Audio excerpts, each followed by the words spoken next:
Hello, this is Sammy with Special Needs Apps for Kids. In order to register your iPad, you're going to need a computer that has iTunes, you're going to need your iPad and cable, and you're going to need your Apple ID and password. So, the first thing I'm going to do is I'm going to undo the multifunction cable. And that's pretty easy. I'm going to plug one end into the iPad, and you can see right there. And notice this cable, there's going to be a little cable symbol, there's going to be a little icon right here on one side, and that's how you know it's up. So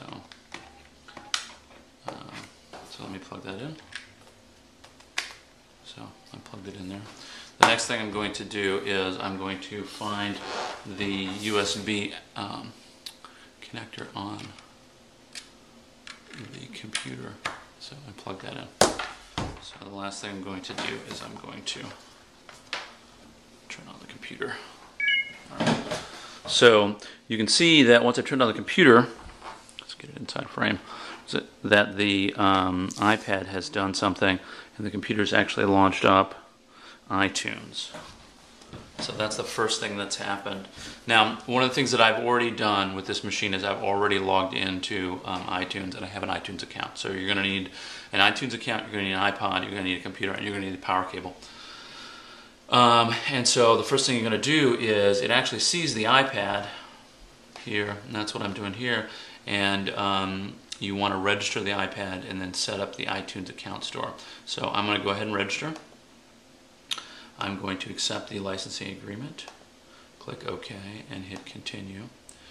And then what it's doing right now is it's pulling up the account. So I had already logged into the iTunes account previously with this computer, but if you didn't, it would ask you to create an account, and I'll do that for a later video. But what we have here is login. I'm going to turn the video off while I log in.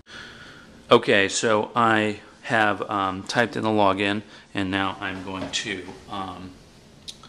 log in.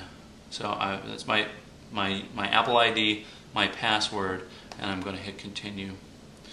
And it's going to pull up some statistics, my address, going to confirm my address. I don't want news, so I'm going to turn that off. And then you can choose to give them questions about the registration. And I've already gone through all this, so I'm just going to leave them as is, and then I'm going to hit submit. So I'm going to name this iPad, and so I've got this Arbor School iPad 5 is what I'm going to name this. It says automatically sync songs to iPad. I'm going to turn that off because I don't have songs here. And then add new photos, I'm going to turn that off.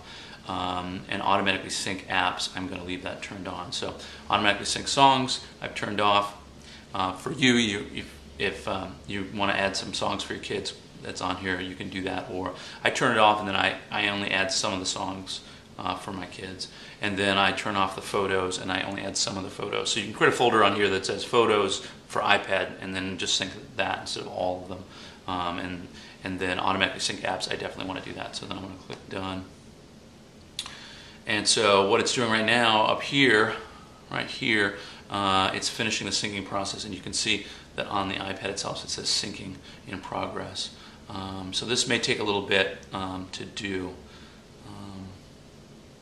but this is basically, and then it started to give me some messages. The app Wheels was not installed on the iPad Arbor School 5 because you are not authorized for it on this computer.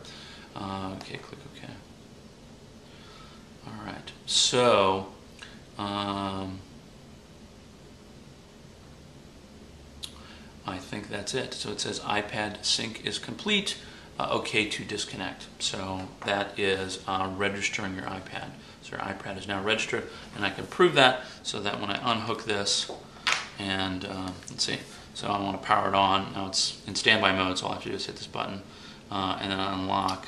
And now because this is registered, it's now booting up with the Apple screen, and then it gives me some messages that I can clear through.